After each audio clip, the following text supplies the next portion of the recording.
नमस्कार, KTV news में आपका स्वागत है। मैं हूं स्तुति और आइए एक नजर डालते हैं शहर की प्रमुख सुर्खियों पर। बाबा श्री लाड भैरव के विवाह के बाद 8 भैरव को खिचड़ी का भोग किया गया अर्पित।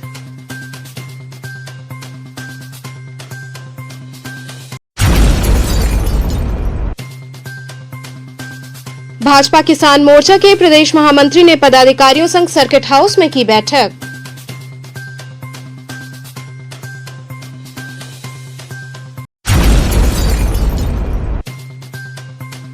श्री दिगंबर जैन काशी समाज द्वारा मनाया गया विश्व मैत्री क्षमावाणी पर्व।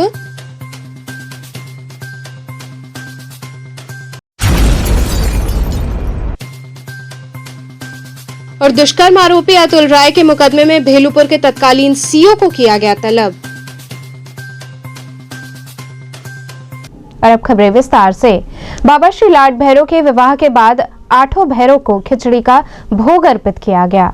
बाबा श्री कपाल भैरव लाड भैरव जी के विवाहोपरांत खिचड़ी भोग का आयोजन किया गया। सर्वप्रथम श्री बाबा लाड भैरव के विशालकाय लिंग रूप प्रतिमा को स्नान कराकर नवीन वस्त्र, रजत मुंडमाला, गेंदा, गुलाब, दौना आदि पुष्पों की माला से सुसज्जित किया गया। इसके बाद अष्टभैरव सहित जगत जननी मां काली का विधिवत श्रृंगार हुआ। गर्भगृह में बने भव्य पंडाल में मस्तक पर भस्म लगाए लाल वस्त्र में बाबा की अद्भुत छवि का दर्शन कर हर कोई अलौकिक आनंद की अनुभूति कर आध्यात्मिक शक्ति को आत्मसात कर रहा था। अष्ट भैरवों में बाबा असितांग भैरव, रुरु भैरव, चंड भैरव, क्रोधन भैरव, उन्मत्त भैरव, कपाल भैरव, संहार भैरव, भीषण भैरव रहे। परंपरानुसार कजाकपुरा स्थित मंदिर प्रांगण में लाड भैरव जी के साथ अष्ट भैरवों को खिचड़ी, खीर आदि व्यंजनों का भोग अर्पित किया गया। कोविड के कारण भंडारे का आयोजन स्थगित करते हुए भक्तों में प्रसाद के पैकेट का वितरण हुआ।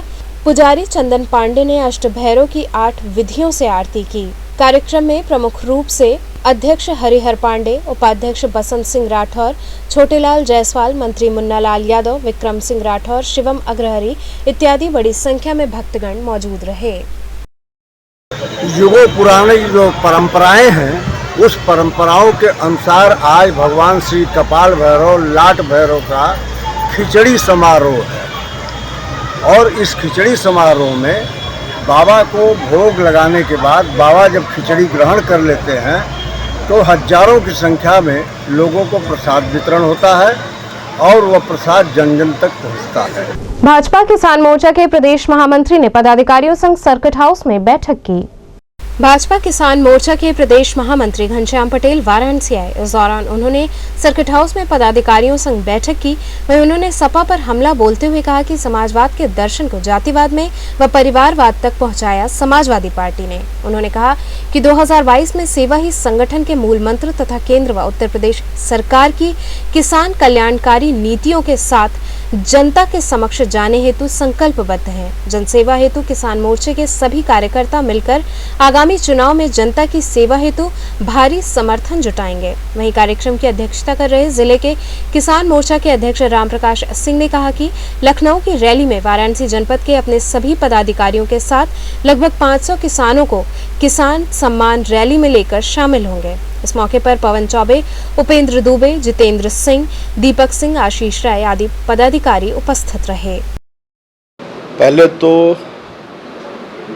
आपको ये जानकारी दें कि 4.5 वर्ष का जो यशस्वी कार्यकाल उत्तर प्रदेश सरकार का बीता है, जिसमें उत्तर प्रदेश सरकार ने उत्तर प्रदेश को विकास के रास्ते पर ले जाकर भारत के भीतर एक उत्तम प्रदेश का स्थान प्रदान कराया है। उसके लिए हम सब अपने कार्यकर्ताओं को भी धन्यवाद कर रहे हैं और आपके माध्यम से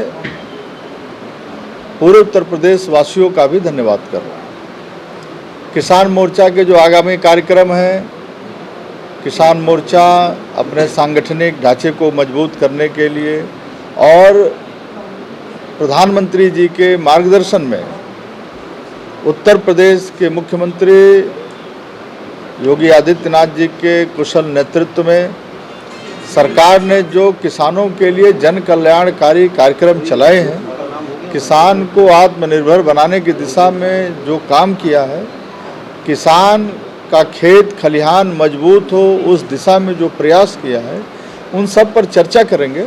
और 26 तारीख को लखनऊ में किसान सम्मेलन का आयोजन है। आज इस बैठक के माध्यम से काशी के भी अपने उन सभी सम्मानित किसानों का आह्वान करने आए हैं, उनको आमंत्रण देने आए हैं कि आप उत्तर प्रदेश के किसान सम्मेलन में आइए और आपकी सरकार ने आपके लिए जो काम किए हैं उसके लिए हम सरकार का आभार भी व्यक्त करेंगे, योगी जी के प्रति अपना आभार प्रकट करेंगे। साथ ही साथ फिर एक नई ऊर्जा, नई प्रेरणा लेके वहाँ से वापस आएंगे और पुनः 2022 में मजबूत इरादों के साथ भारी बहुमत से उत्तर प्रदेश में सरकार बनाने का अभियान पूरा करेंगे। देखिए, वो किसानों का एक प्रतिनिधि सम्मेलन है, तो जब हम प्रतिनिधि सम्मेलन करते हैं तो फिर भी हम लोगों का आकलन है कि कम से कम 25,000 किसान हमारे प्रतिनिधि के रूप में एकत्रित हैं पूरे प्रदेश से। एक सवाल है कि जो किसान कानून, कृषि कानून सरकार ने बनाया है और किसान अभी तक आंदोलित हैं, आप किसान सभा मोर्चा से जुड़े हुए हैं, वजह क्या है? सरकार बता नहीं पाई कायदे से या फिर ये इनका आंदोलन गलत? जो कृषि कानून है उससे किसान आंदोलित नहीं है। किसान तो अपने खेतों में काम कर रहा है, वो अपनी फसलें लगा रहा है, उसकी देखभाल कर रहा है। ये आंदोलित वो लोग हैं जो बिचौलिए थे, जो मंडियों के आढ़तिया थे, जिन्होंने कोई खेती नहीं की, बीच का एक रास्ता जो कट मनी जिसको बोलते हैं वो जुटा लेते थे। उस कानून ने वो दरवाजे बंद कर दिए, किसान की ताकत को मजबूत किया, किसान को अवसर दिया कि वो अपनी फसल बेचे और उचित दाम पर बेचे। उसे अगर बनारस की मंडी में दाम अच्छा मिल रहा है तो बनारस की मंडी में बेचे, नहीं तो पड़ोस की गाजीपुर की मंडी में बेचे। तो मंडियों का जो नियंत्रण था किसान को उससे मुक्त किया। और आप एक वाक्य में कह सकते हैं कि किसान बंधन मुक्त हुआ है, किसान आत्मनिर्भर हुआ है। कानून जो कृषि के विकास के लिए सरकार ने समय समय पर बनाए हैं वो किसानों के हित में है, किसान को ताकत प्रदान करेगा। मेरा मानना है कि किसान कहीं आंदोलित नहीं है, वो आंदोलित हैं जिनको राजनीति में कहीं स्थान ढूंढना होगा तो ढूंढ रहे हैं। जरा आप सबको मैं आग्रह करूंगा कि 2014 का तुलनात्मक अध्ययन करें। पहले तो आसमान पर नहीं है, दूसरा बता दें कि जब हम अवस्थापना की सुविधाओं की तरफ जाते हैं, हम सड़कों का निर्माण करते हैं, रेलवेज का निर्माण करते हैं, हवाई क्षेत्र में हमारा देश मजबूत हुआ है। प्रत्येक प्रकार की जो देश की कमी थी उसको भारत सरकार ने पूरा किया है। और आपने कोविड-19 देखा होगा, कोविड-19 में बड़े बड़े मजबूत देश हिल गए।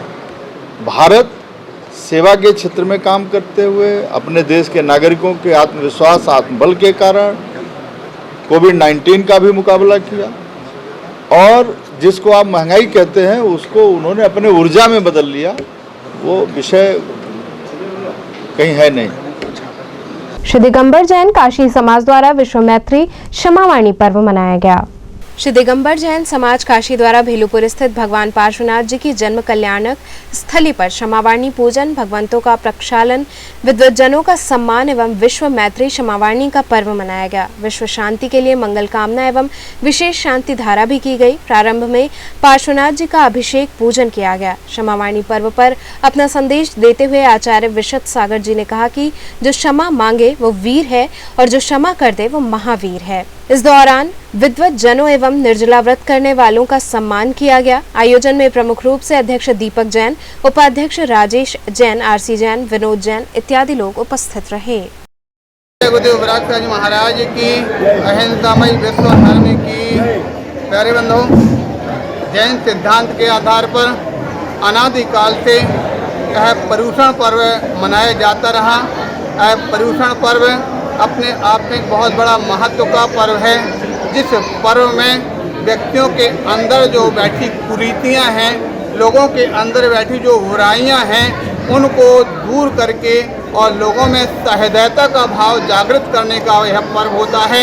इसलिए जैन धर्म में भाद्र शुक्ल पंचमी से यह पर्युषण पर्व प्रारंभ होता है। सबसे पहले उत्तम क्षमा, मार्दव, आर्जव, शौच इत्यादि इस 10 धर्म की प्राप्ति करने के लिए सबसे पहले क्रोध को छोड़ना, मान को छोड़ना, मायाचारी को छोड़ना, लोभ को छोड़ना और झूठ को छोड़ना। इस प्रकार से जैसे जैसे हम इन बुराइयों को, खोटी प्रवृत्तियों को छोड़ते चले जाते हैं, वैसे वैसे हमारे अंदर में अच्छे गुण प्रकट हो जाते हैं। ठीक उसी प्रकार से जिस प्रकार से आप यहाँ पर खड़े हैं, ये स्थान पर ध्यान रखना, बच के रखना। यहाँ पर बहुत अगाध पानी भरा हुआ है, कहीं डूब नहीं जाना। आप लोग के हमको तो पानी नहीं दिखाई दे रहा, हाँ पानी तो है, लेकिन उस पानी को मिट्टी, पत्थर, कंकड़ों ने ढक रखा। यहाँ की अगर आप मिट्टी, कंकड़, पत्थर हटा देंगे तो अगाध पानी यहाँ पर भरा हुआ है। ठीक उसी प्रकार हमारी आत्मा के अंदर में अनंत गुण भरे हुए हैं। उन अनंत गुणों को हमारी क्रोध, मान, माया और लोभ जैसी प्रवृत्तियों ने, खोटी प्रवृत्तियों ने हमारे उन गुणों को ढक रखा है। हमारे वह गुण प्रकट नहीं हो पाते हैं। अगर हमारे वह गुण प्रकट हो जाएं तो आज भी इस भारत भूमि के ऊपर भगवान महावीर और भगवान राम और हनुमान जैसे महापुरुष उत्पन्न होकर के सारे विश्व के अंदर एक सहृदयता का भाव उत्पन्न कर सकते हैं। जिस प्रकार से भारत भूमि भगवान राम और महावीर की भूमि है, इस भूमि पर हमेशा से आर्य सभ्यता का प्रादुर्भाव रहा, लेकिन आज पाश्चात्य सभ्यता आकर के कितना पाश्चात्य सभ्यता की प्रवृत्तियां आती चली जा रही। पाश्चात्य सभ्यता से जो आर्य सभ्यता समाप्त होती चली जा रही। अभी कल ही हमने यहाँ पर बताया था कि भारतीय सभ्यता का जो मिलन था, आपस में जब मिलते थे तो एक महाभारत चलता था। महाभारत के अंदर जब कोई व्यक्ति आपस में एक दूसरे की बात करते तो हे आर्य करके पुकारा करते थे। दुष्कर्म आरोपी अतुल राय के मुकदमे में भेलूपुर के तत्कालीन सीओ को तलब किया गया।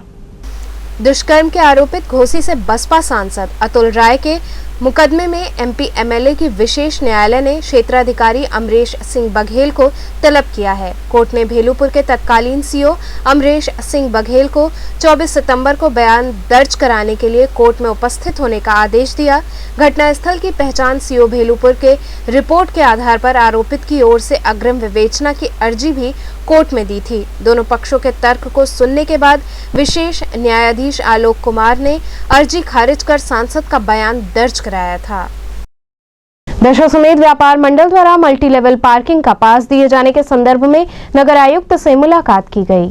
दशाश्वमेध व्यापार मंडल का एक प्रतिनिधि मंडल नगर आयुक्त से उनके कार्यालय में मुलाकात करने पहुंचा और मांग की कि गुदौलिया चौराहे पर जो मल्टी लेवल पार्किंग बनी है उसमें व्यापारियों के लिए तथा उनके कर्मचारियों के लिए 300 रुपए मासिक का एक पास उपलब्ध कराया जाए, जिससे वो अपने वाहन को उस मल्टी लेवल पार्किंग में पार्क कर सकें। प्रतिनिधि मंडल में प्रमुख रूप से दशाश्वमेध व्यापार मंडल के संरक्षक श्री नारायण खेमका, अशोक जायसवाल, अध्यक्ष दीपक तुलसियान, सुरेश तुलसियान इत्यादि लोग उपस्थित रहे। देखिए, दशाश्वमेध क्षेत्र को बहुत सुंदर बनाया गया है, इसमें कोई शक नहीं है। हम इसके लिए बधाई देते हैं शासन को, प्रशासन को, सभी को। लेकिन इसके साथ ही वहाँ कई नई समस्याएं पैदा हो गई हैं। यदि उनको नहीं सुलझाएंगे तो हमारी सुंदरता का कोई महत्व नहीं रहेगा। आज सबसे बड़ी बात यह है कि उस पूरे क्षेत्र के अंदर जो पार्किंग बनाई गई वो वहाँ की जो ट्रैफिक की समस्या उसको समाधान करने के लिए बनाई गई। लेकिन हो क्या रहा है, आज भी वहाँ की पार्किंग में 25% से अधिक गाड़ियाँ नहीं खड़ी हो रही, 75% पार्किंग खड़ी है। इसका कारण क्या है? तो उसके रेट ज़्यादा है। कोई आदमी वहाँ आएगा और उसको बार बार कराना पड़ेगा तो 20-20 रुपये 25 रुपये हर बार देना नहीं चाहेगा। तो उसको यदि सरकार अफोर्डेबल नहीं बनाएगी तो बेशक चालान करें कोई फर्क नहीं पड़ता। लोग चालान का पैसा दे देंगे या गलियों में जाके गाड़ी खड़ी करेंगे, छिपाएंगे, उससे समस्या का समाधान नहीं होगा। सरकार को इस पर पहल करनी चाहिए, प्रशासन को पहल करनी चाहिए कि उसके रेट कम से कम कराएं और व्यापारियों के लिए एक पूरा तल, एक पूरा फ्लोर अलग से दे दें और उसका मंथली पास, हमारी मांग है कि 250 से 300 रुपये उसका मंथली पास होना चाहिए, क्योंकि एक एक दुकान में 10-10, 8-8, 6-6 कर्मचारी हैं, सभी गाड़ी लेके अपनी आते हैं, सबको उनको पैसा देना पड़ेगा। यदि सरकार ऐसा करेगी तो वो सफल हो जाएगी। दूसरी बात जो आई सामने कि वहाँ पे यूरिनल्स की समस्या तो बहुत ही बड़ी समस्या है। हम आपको बता दें कि इसके प्रस्ताव बनने के पहले से ही हम लगातार कमिश्नर साहब से और सभी अधिकारियों से बात करते रहे हैं कि हमको इसमें सफिशिएंट संख्या में यूरिनल्स चाहिए और हमें हर बार आश्वासन मिला। लेकिन आज वहाँ पे बनाने के बाद इन लोगों ने बिना किसी की जानकारी के छोटे-छोटे 2 यूरिनल बना दिए और वो भी गलत हैं। दोनों जेंट्स के और लेडीज के दोनों एक साथ बनाए हैं। ये सरासर समझिए कि एक तरह से एक अभद्रता की बात है। ये कतई नहीं होना चाहिए कि जेंट्स का लेडीज का यूरिनल साथ साथ है। तो हमारी मांग है कि वहाँ पे कम से कम 8 से 10 यूनिट उनको बनाने पड़ेंगे, क्योंकि ये बहुत बड़ा पर्यटक क्षेत्र है, व्यापारिक क्षेत्र है और आम व्यक्ति भी वहाँ आता है। तीसरी बात, वहाँ जो पहले जो समस्या थी वो और बढ़ गई है। जितनी फुटपाथ पटरियाँ बनी, जिनको सुंदर बनाया गया, उस पर पुनः पूरी तरह कब्जा हो चुका है और जो उद्देश्य बनाया गया था उसके सुंदरीकरण का, वो धीरे धीरे समाप्त हो रहा है। तो इन समस्याओं पर ध्यान देना पड़ेगा। हम लोगों ने जब हमारे नगरायुक्त महोदय से बातें की है तो उन्होंने पार्किंग के लिए हम लोग को आश्वस्त किया कि हम पार्किंग का 1 फ्लोर आपको देंगे, लेकिन वहाँ भी रेट की बात है, वहाँ ज़्यादा रेट मांगा जा रहा है। हम चाहते हैं कि इन लोग पुनः इस पर विचार करें, उसको ध्यान दें। रही जो हमको यह आश्वासन मिला है कि हम यूनिवर्स वहाँ बनाएंगे, और इसके लिए कई बार सर्वे हो चुका है, वहाँ लोगों को जगह नहीं मिली, क्योंकि बदौलिया ऐसे स्थान पे मुझे लगता है कि बहुत मुश्किल है जगह खोजना। तो सबसे उचित तो यही होगा कि उसी पार्किंग प्लेस के अंदर ही जगह खोज करके और वो यूनिवर्स बनाया जाए। वो सरल है। मैंने कई सुझाव भी दिए थे कि चाहेंगे तो मैं दोबारा इनको सुझाव दे दूंगा, लेकिन यदि सोचेंगे कहीं और जगह बनाए तो मुझे तो नहीं लगता, और बिना यूनिवर्स के यह समस्या विकराल होगी। यदि इसका समाधान नहीं होगा तो फिर हम लोग इसके लिए थोड़ा सा आगे बढ़ के विरोध करेंगे। आध्यात्म गौ सेवा मिशन ट्रस्ट द्वारा शोभा यात्रा निकालकर दिव्य श्रीमद् भागवत कथा महोत्सव का शुभारंभ किया गया। लक्सा स्थित श्री श्याम मंदिर से आध्यात्म गौ सेवा मिशन ट्रस्ट द्वारा शोभा यात्रा निकाली गई। इस शोभा यात्रा में भगवान श्री राधा कृष्ण की भव्य झांकी के साथ सनातन धर्म की 100 से अधिक महिलाएं एवं लगभग 50 पुरुषों ने पीले रंग के पारंपरिक वस्त्र पहनकर कलश धारण करते हुए शामिल हुए और गाजे बाजे ढोल नगाड़े के साथ सुसज्जित बग्गी साथ चल रही थी। साथ ही कथा महोत्सव के कथा प्रवक्ता पंकज शास्त्री जी महाराज बग्गी में सवार रहे। शोभा यात्रा लक्सा गुरुबाग रथ यात्रा होते हुए श्रृंगेरी मठ पहुंची। इस अवसर पर आयोजक सचिन मिश्रा ने बताया कि कोरोना काल में मृत आत्माओं की शांति, तर्पण तथा मोक्ष प्राप्ति की कामना के साथ दिव्य श्रीमद् भागवत कथा महोत्सव का आयोजन किया गया है। इसी क्रम में शोभा यात्रा निकाली जा रही है। इस अवसर पर प्रिया मिश्रा, वंदना रघुवंशी, नीतू मल्होत्रा, रीता चौधरी, विभव सिंह, रानिका जायसवाल सहित बड़ी संख्या में भक्तगण शामिल रहे। काशी की इस पावन धरती पर आज का दिन हमेशा याद रखा जाएगा। ये उन लोगों के लिए हो रहा है जो कोरोना के चलते अकाल मृत्यु को प्राप्त हो गए हैं और परिजनों को शव तक नहीं मिले और कहीं ना कहीं वो भटक रहे होंगे। ऐसे में उनके नाम से यज्ञ, तर्पण और भागवत का आयोजन है। और सबसे इसमें खुशी की बात है कि इसमें हमारे माननीय प्रधानमंत्री नरेंद्र मोदी जी के छोटे भाई पंकज मोदी जी भाई साहब सपत्नी धर्म उसमें मुख्य अतिथि के रूप में मौजूद रहेंगे 7 दिन। और मैं एक अपील करना चाहूँगी पूरी काशी से कि अगर आपकी जानकारी में ऐसे कोई भी परिजन है या पड़ोसी है जो कोरोना से मृत्यु को प्राप्त हुआ है, उसका आप नाम, स्थान, गोत्र बताएं। निःशुल्क यहाँ पर यज्ञ होगा, गंगा जी में तर्पण होगा और शाम को तो भागवत होगी ही। बात की जाए मैम तो इस समय पितरपक्ष का महीना स्टार्ट हो गया है और ये भागवत कितना लाभकारी होगा उनके लिए? देखिए, ये देख करके पितृपक्ष में रखा गया है, क्योंकि हम ये मानते हैं कि जिनका क्रियाकर्म कायदे से नहीं हुआ है वो जरूर कहीं ना कहीं पितृ के रूप में विचरण कर रहे होंगे और पितृपक्ष में जरूर हमारे पास आएंगे।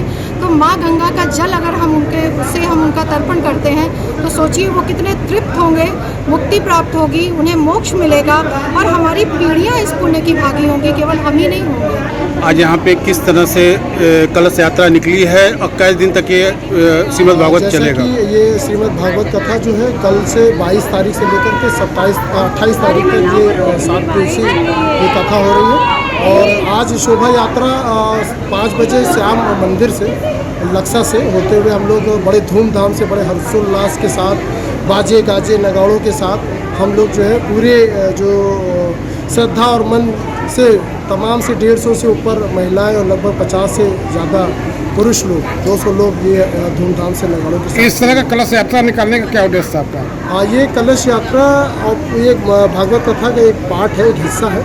और ये जो भागवत कथा हो रही है, जो काशी में या पूरे विश्व में जो मृत आत्माओं को जिनको शांति नहीं मिली, जिनको तर्पण नहीं किया गया अब तक, उनको उनकी शांति और उनके तर्पण के लिए, उनको मुक्ति के लिए, क्योंकि काशी मोक्ष नगरी का शहर है, और ताकि उनको एक शांति दी जा सके, यही मेन उद्देश्य है जो ये भागवत। कहाँ से गुरुजी आए हुए हैं? ये जो श्री पंकज शास्त्री जी महाराज जो हैं, ये वहाँ वृंदावन मथुरा से आए हुए हैं। क्या कहना चाहेंगे इस कथा के माध्यम से काशी की जनता के लिए? इस कथा के देखिए बहुत काफ़ी वर्षों बाद ये भागवत कथा यहाँ आयोजित हो रही है। लोगों में बड़ा उल्लास है और धर्म के काम में देखिए कोई ऐसा खास उद्देश्य नहीं होता। एक शांति व्यवस्था बनाने के लिए, एक समानता की संदेश देने के लिए, देश के प्रति अखंडता के लिए और भिन्न आत्माओं की शांति और तर्पण के लिए ये मेन उद्देश्य जो ये कथा का आयोजन है। वक्त तो चला एक छोटे से ब्रेक का, बने रहिए KTV के साथ।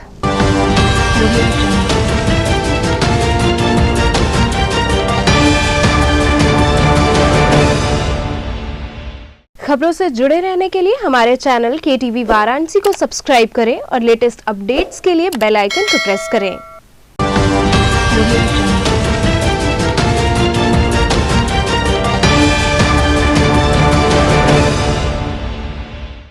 ब्रेक के बाद आपका स्वागत है। चांदपुर औद्योगिक क्षेत्र में औद्योगिक जागरूकता कार्यक्रम का आयोजन किया गया। भारतीय मानक ब्यूरो लखनऊ शाखा कार्यालय द्वारा चांदपुर औद्योगिक क्षेत्र में स्मॉल इंडस्ट्रीज एसोसिएशन के पदाधिकारियों को जागरूक करने हेतु एक औद्योगिक जागरूकता कार्यक्रम का आयोजन किया गया, जिसमें उपस्थित अधिकारियों द्वारा व्यापारियों को औद्योगिक क्षेत्र में आ रही दिक्कतों का समाधान बताया गया। कार्यक्रम में प्रमुख रूप से स्मॉल इंडस्ट्रीज एसोसिएशन के अध्यक्ष राजेश भाटिया, नीरज पारिक सहित कई अन्य व्यापारीगण उपस्थित रहे।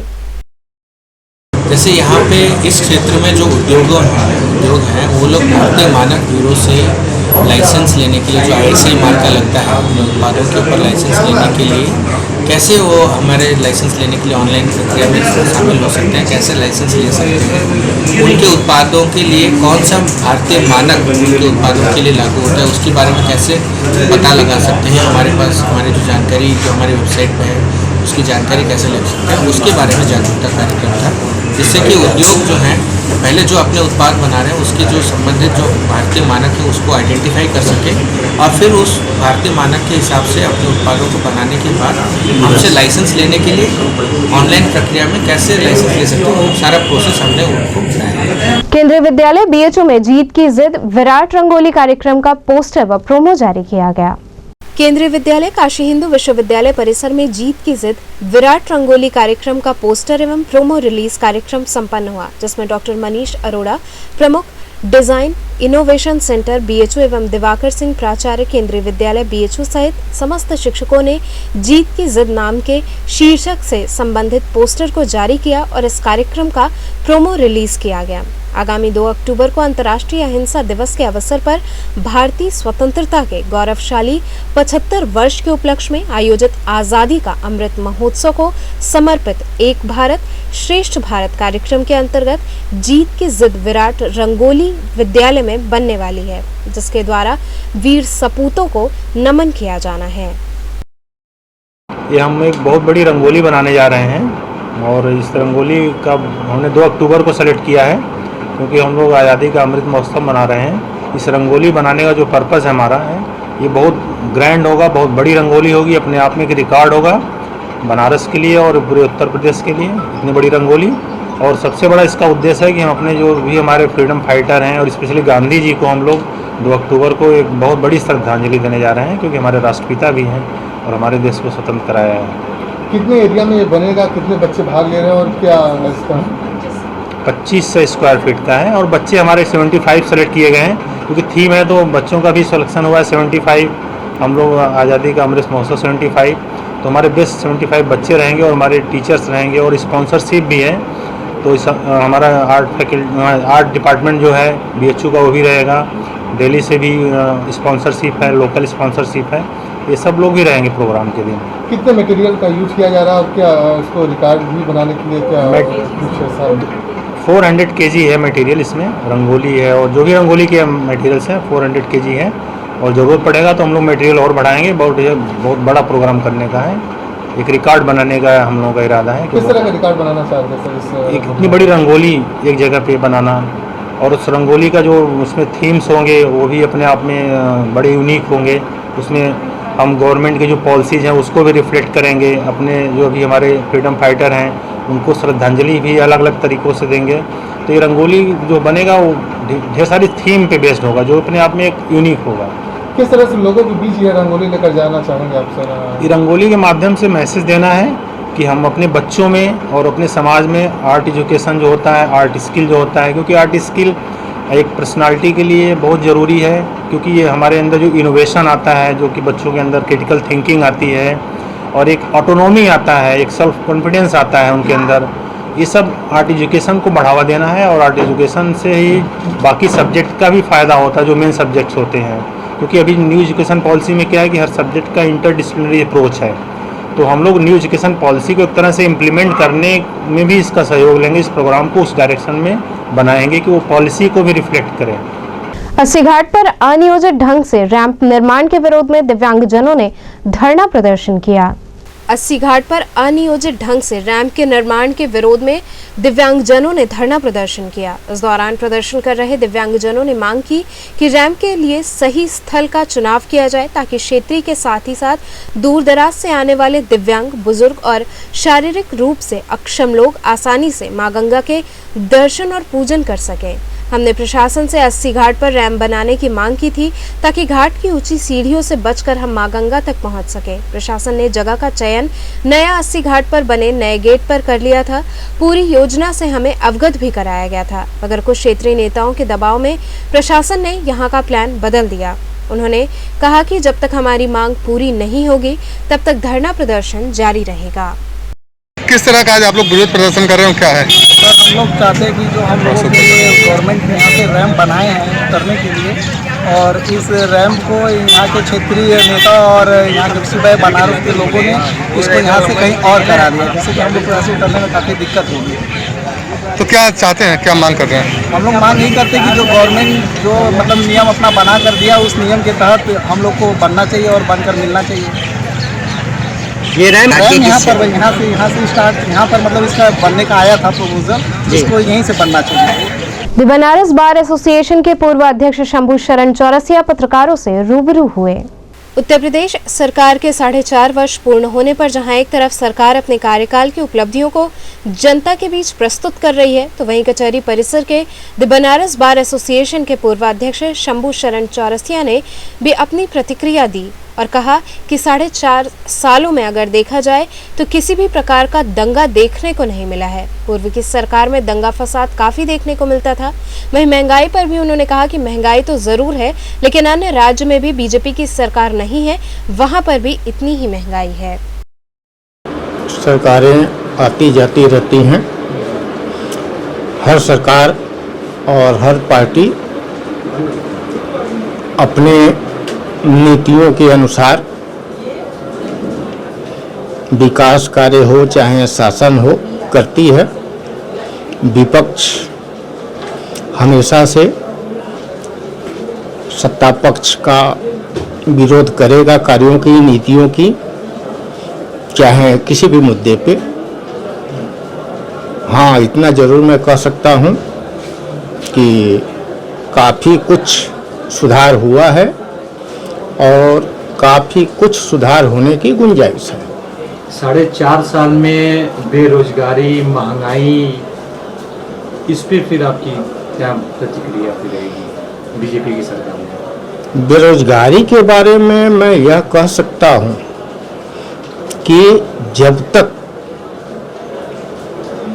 जनसंख्या नियंत्रण का कानून प्रभावी रूप से लागू नहीं होगा, शासन प्रशासन चाहे विपक्ष चाहे सत्ता पक्ष कितनी भी रोजगार की सुविधाएं उपलब्ध कराएगा, जनसंख्या बढ़ती रहेगी, बेरोजगारी तदनुसार बढ़ती रहेगी। कानून व्यवस्था पे फिर आप क्या देखते हैं 4.5 सालों में? क्योंकि आशुतोष टंडन ने फिर कहा है कि सपा की सरकार में कानून व्यवस्था पूरी तरीके से ध्वस्त थी और बीजेपी की सरकार में कानून व्यवस्था एकदम दुरुस्त रही। जो माफिया थे, अपराधी थे, वे अपना जमानत उड़वा के फिर से सिलेंडर पे क्या कहेंगे? कानून व्यवस्था के बारे में मैं बहुत ज़्यादा टिप्पणी नहीं करूंगा। इस संबंध में जो जन सामान्य को देखने को मिला वो यह रहा कि प्रदेश दंगा मुक्त रहा और आम जनता अपने सुविधानुसार अपना कार्य संपादित कर रही है, जो पिछली सरकारों में नहीं हो पाता था। साड़ी व्यापारियों से हुई धांधली के मामले में लिप्त 2 अभियुक्तों को सिगरा थाने की पुलिस ने गिरफ्तार कर लिया।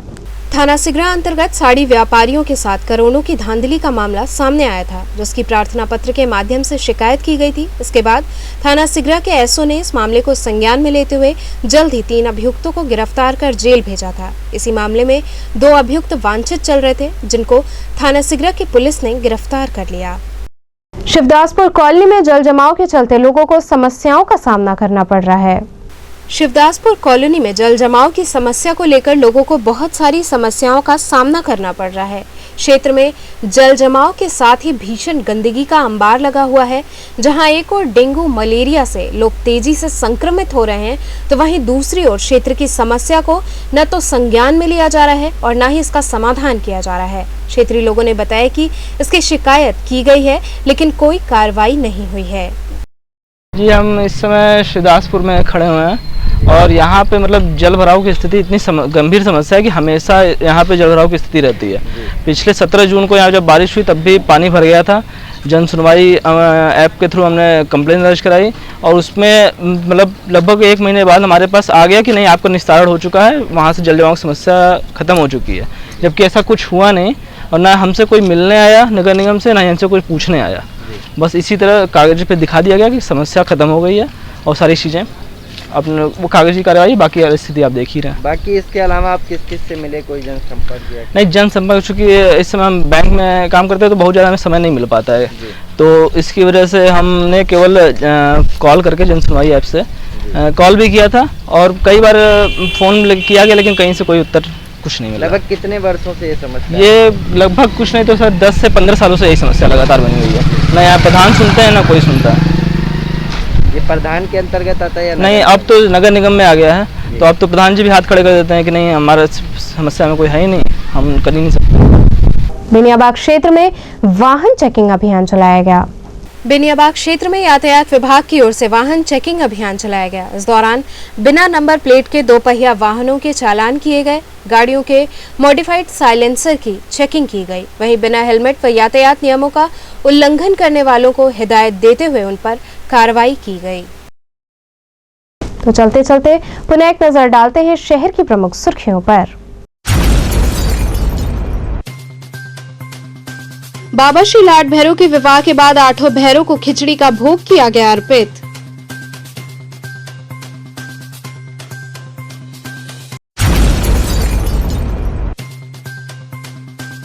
भाजपा किसान मोर्चा के प्रदेश महामंत्री ने पदाधिकारियों संग सर्किट हाउस में की बैठक।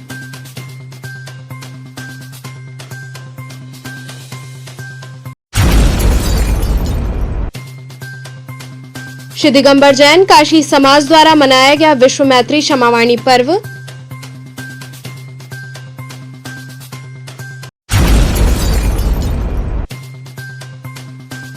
और दुष्कर्म आरोपी अतुल राय के मुकदमे में भेलूपुर के तत्कालीन सीओ को किया गया तलब। तो ये थे आज के समाचार, कल फिर होगी मुलाकात, तब तक के लिए नमस्कार।